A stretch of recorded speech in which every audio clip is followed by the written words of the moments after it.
And the lead prosecutor, si Representative Jervil Luistro ng Batangas 2nd District at chairperson din ng House Committee on Justice. At siya ang mangunguna sa prosecution sa impeachment trial laban kay VP Sara. Good morning, Representative Jervil.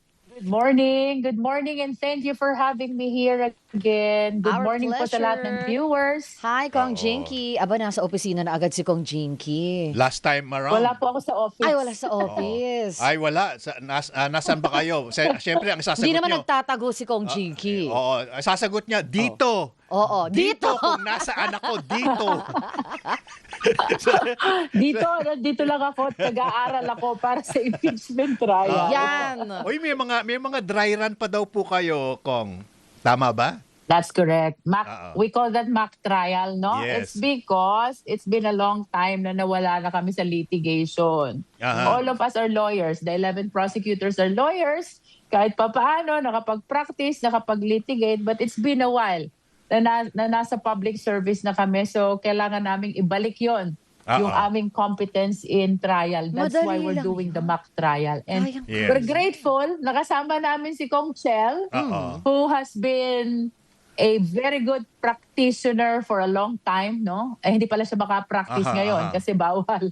But of course, he's sharing all his expertise, he's sharing all his information, and all his wisdom to us, the 10 prosecutors na kasama niya sa panel, no? And we are grateful na kasama namin siya at tinutulungan niya kami. Ayan, the force of 11, eka nga. Pero I'm wondering, kasi yung defense po will be utilizing mga private lawyers. In the case of the prosecution po ba, kayo na yon or meron pa kayong mga private lawyers din na kasama sa team? Well, ang sinasabi sa criminal prosecution, which applies suppletorily, no, dito sa impeachment trial, there can be private prosecutors so long as they are under the direct control and supervision of the public prosecutors, no? And we have seen already in the past impeachment trials na meron naman talaga mga private prosecutors. So let me confirm. Marami po ang gustong tumulong sa public prosecutors. As a matter of fact, nakaka-overwhelm because they are doing this on a voluntary basis, no?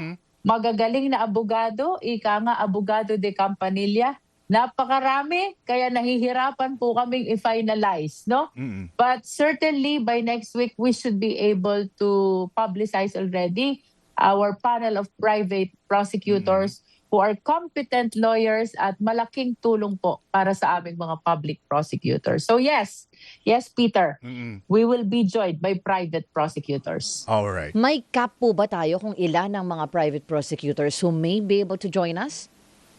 Actually, the rules is silent about that. It only mentions about 11 public prosecutors. So, pagdating sa private, siguro reasonable number na magkakasya naman kami dun sa space na iaalat sa amin ng impeachment court.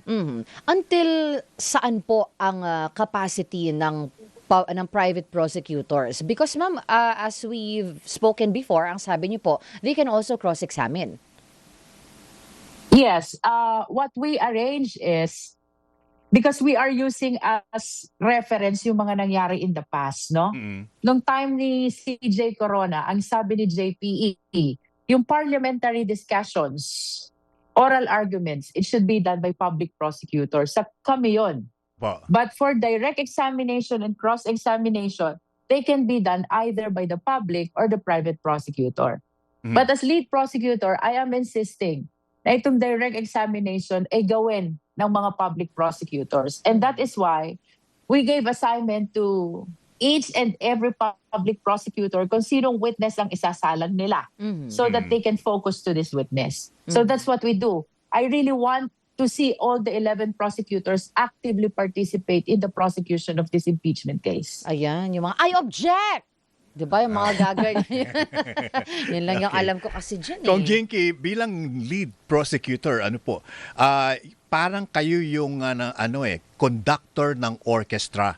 You will set, you will set the tone and you will lead the direction. Is that correct? Yes, I agree to that. But of course, I I wish to commend the 10 prosecutors who are with me. Lahat sila, Peter, magagaling, competent, dedicated, no? And this is the reason why I want all of them to actively participate, no? As a matter of fact, we will be requesting the impeachment court that apart from my opening statement and closing statement, gusto sana namin every article magkaroon din ng opening and closing statement, and that will be done by the lead prosecutor assigned to that article, which I announced already during our press con, no? Magagaling lahat ng public prosecutors, and that is why all of them needs to actively participate. Wala kang itulak kabigan sa kanilang lahat. Especially, we have there Laila De Lima also. Nandiyan si Noy Defensor, si Joel Chua, si Terry Redon, who is very passionate. Yung aming Benjamin doon na si Rog Gutierrez. Napakahusay nung batang yon, including Roldan, Congressman Suwan, even Congressman Bagao. Bel Zamora, napakahusay. Mahuhusay lahat ng public prosecutors, and that is why the people can expect that all of them will be actively participating in the trial. Yeah, but in the same breath, marami nagsasabi din po na yung inyong makakatunggali mabibigat na mga abogado din from a very established law firm, or maybe plural pa nga, baka law firms. So ang Las Vegas odds ngayon ay betting ba to? Bakit may pustahan? may mga nagbe-bet na excited na sila Oo. Kong Jinky, let's talk about ito pong nangyayari o kapapangyari lang sa Senado po. So you have been quoted as saying na tutol po kayo doon sa pagsali ng mga senator judges sa impeachment trial via virtual attendance or being online. Why do you say so, ma'am? Peter, with all due respect kay Senator Bato, no? Kung ni-risk niya yung sarili niya in voting for the change of leadership, he should have the same courage in personally attending this constitutional process. Because this is paramount. This is the most important constitutional process because this is a power that was given to the sovereign Filipino people para ito sa sambayan ng Pilipino. And he has to witness personally the presentation of evidence. Otherwise, he will not be able to intelligently vote. Dapat makita niya yung demeanor ng bawat witnesses. Because it is by observing the demeanor of the witnesses that you can able to say, totoo ba o hindi ang sinasabi ng testigong ito. That is very important, Peter. And pagdating ng botohan, constitutional process to. You are doing this for the Filipino people. Kasama to doon sa pinanumpaan mo. Ito ay pag-respond mo sa iyong constitutional duty. And why should you not be present? No? So, my position really is the senator judges should be present, not only in the presentation of witnesses, presentation of evidence, but also in casting their vote because that is a very solemn, sacred duty. Yun. And I wish to follow up because of what you did say, Kong Jinky, na, it's a sacred duty. It's something extraordinary. It's a very special function of Congress, both the lower house and the Senate. Therefore, kung sabi nyo nga, sui generis, di ba? Can Bato, Senator Bato, actually invoke this na napaka-importante nito dapat makasama ako dito and therefore pwede bang isuspend muna natin yung warrant of arrest while I show myself up in the Senate as a senator judge? What do you think, ma'am? That I cannot answer, Peter, no? Because that is a function that rests exclusively to the executive. Remember, there's separation of power. I'm saying that because I'm part of the legislative. And I know how important and how sacred this is, no? Pero pagdating do sa standing warrant ni against Senator Bato and the inclination of the executive department to enforce that arrest warrant, that is a question that rests exclusively upon them, no? And I don't know how he will suspend that warrant of arrest issued by ICC because the Supreme Court pronounced already with respect at least dun sa prayer niya for TRO, dininay siya. And we know for a fact na in case of confusion or inconsistency about our interpretation of the law, andyan dyan ang Supreme Court. And the Supreme Court pronounced already, dininay yung kanyang temporary restraining order, di ba?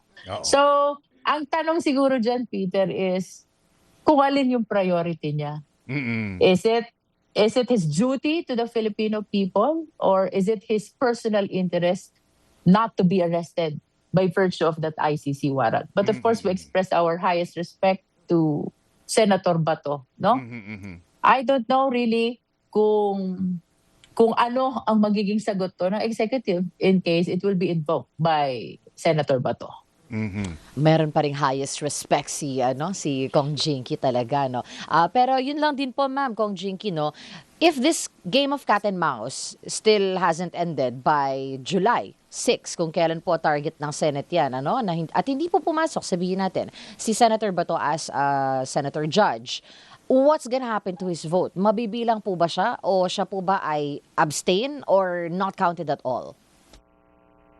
Kung hindi siya makaka-attend and presumably hindi rin siya makakaboto, well, considered na no vote si Senator Bato, no? Yeah. Maybe it's abstain, but of course we know for a fact that abstain is equivalent to no. Nevertheless, Rika, no?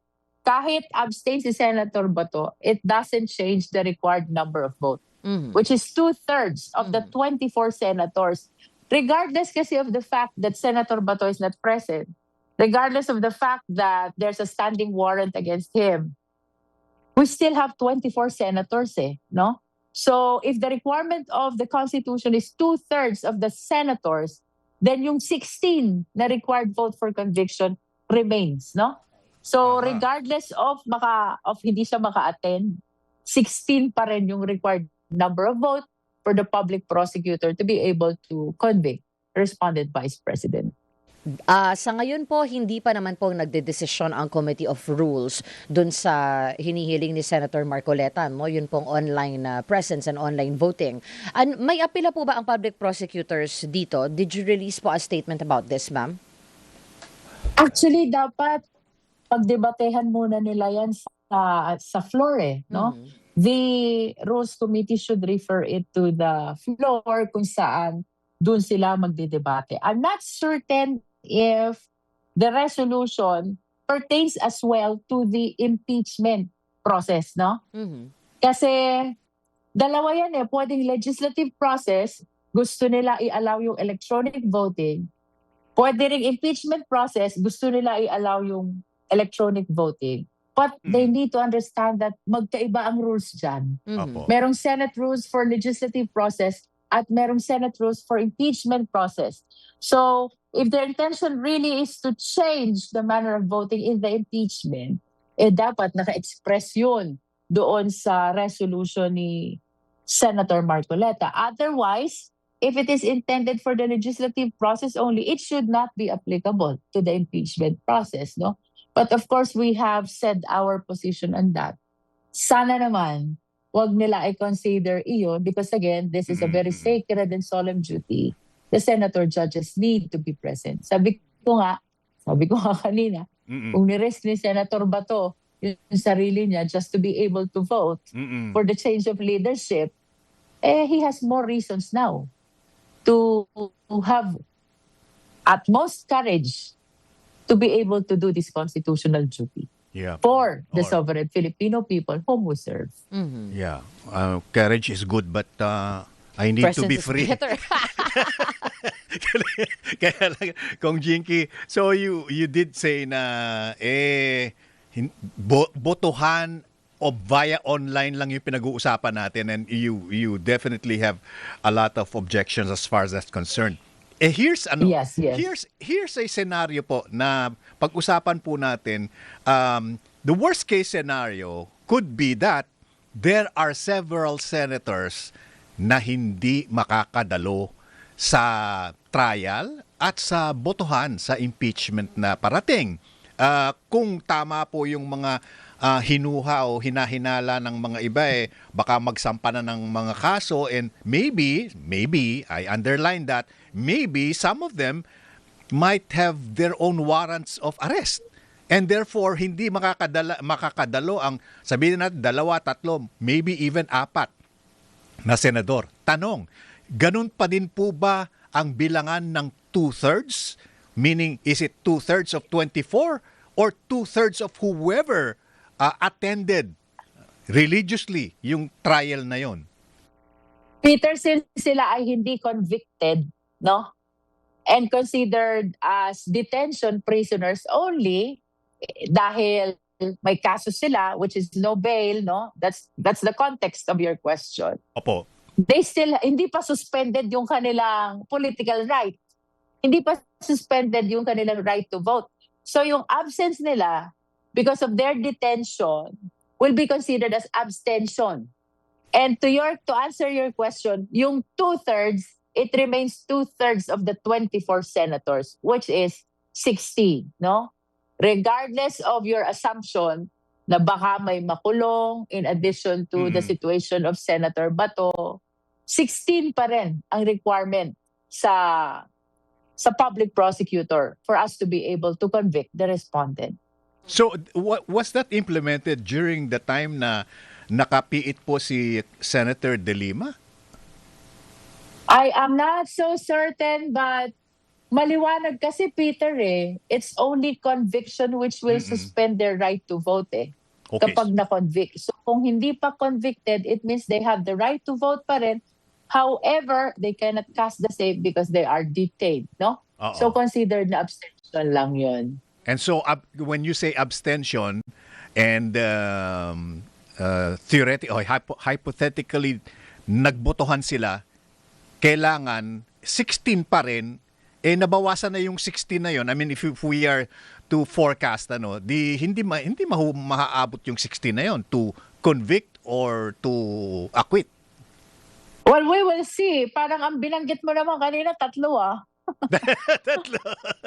Tatlo, pero saang kampo galing?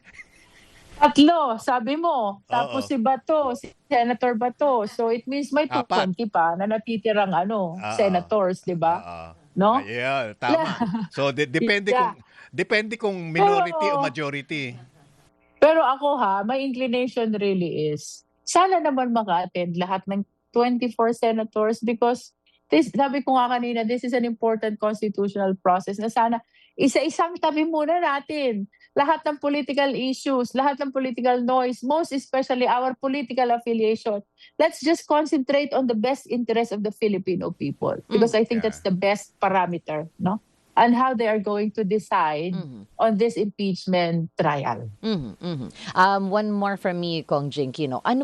Ano po ba ang mga pagdedesisyonan dito sa trial ng Senado?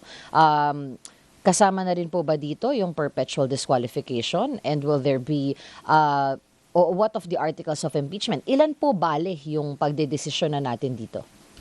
Actually, the voting must happen per article, no? But the way I see it, tatapusin muna ang presentation ng 4 na articles and then the senator judges will be asked to vote individually.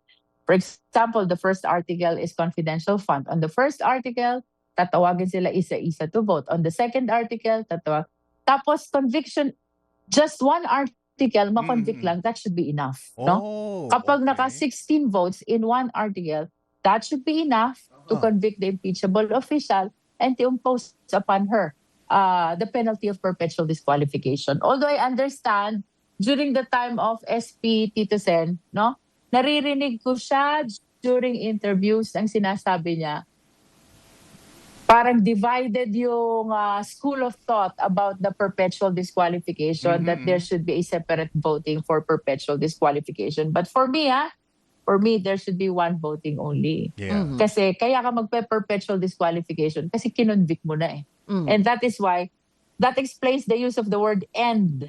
Removal end perpetual disqualification from holding public office.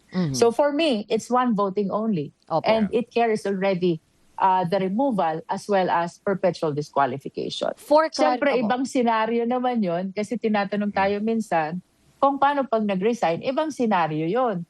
Pag nag-resign ahead of the trial, mooted ang removal. Bakit mo pa siya i-remove? Nag-resign na nga. Di ba? So that's what we call moot and academic na, yung issue ng removal. Kasi she Yes. voluntarily left already the position.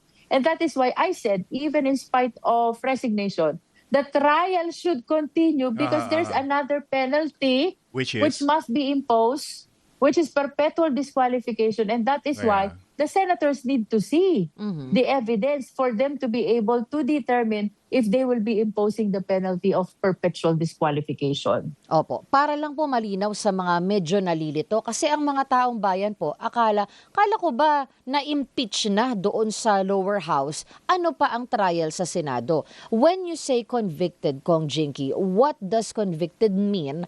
And is that different from impeached? Yeah. By impeach, it means you found probable cause to remove and to impose perpetual disqualification. But remember, that power does not fall within the House of Representatives. That power is exclusive to the Senate. Pag kinompare natin ito dun sa ordinary criminal prosecution, pag sinabi mong in-impeach, ibig sabihin, niresolve na ng piskal, may dahilan para tanggalin itong public Yeah. official na to. Sampa ko yung kaso sa court, no?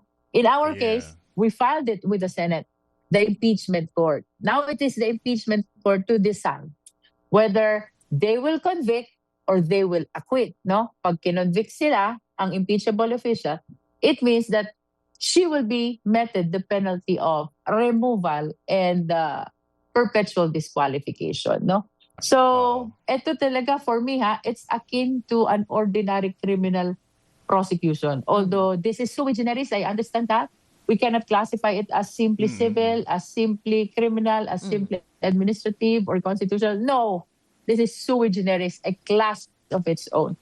Pero Correct. kung titingnan mo yung proceeding, somehow, by analogy, pwede mo siyang ikumpara talaga sa ordinary criminal case na nag-PI ka muna, preliminary investigation sa prosecution, Ayun. that is the House of Representatives, di ba? And then when we found probable cause, we file it with the court, that is the Senate, the impeachment court, no? And now the court will hear the case and decide on whether convicted or acquitted. Yeah, ayun. So, yung criminal liability, iba pa yun. Labas sa Senado Iba pa yun. Opo. Okay. Iba pa yun.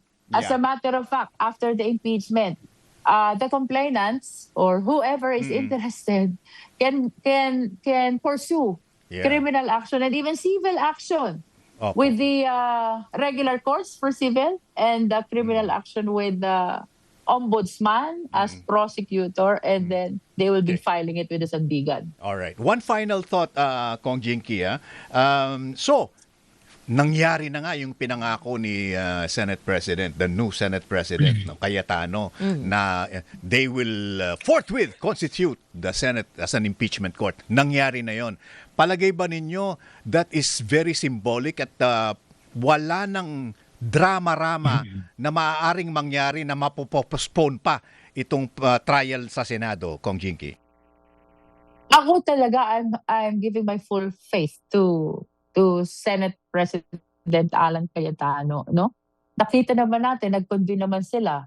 Nakita natin, nag-pronounce na sila ng mga initial dates of trial, no? So I'm expressing my full faith and confidence sa leadership ng Senate na magtutuloy-tuloy na itong impeachment trial na ito.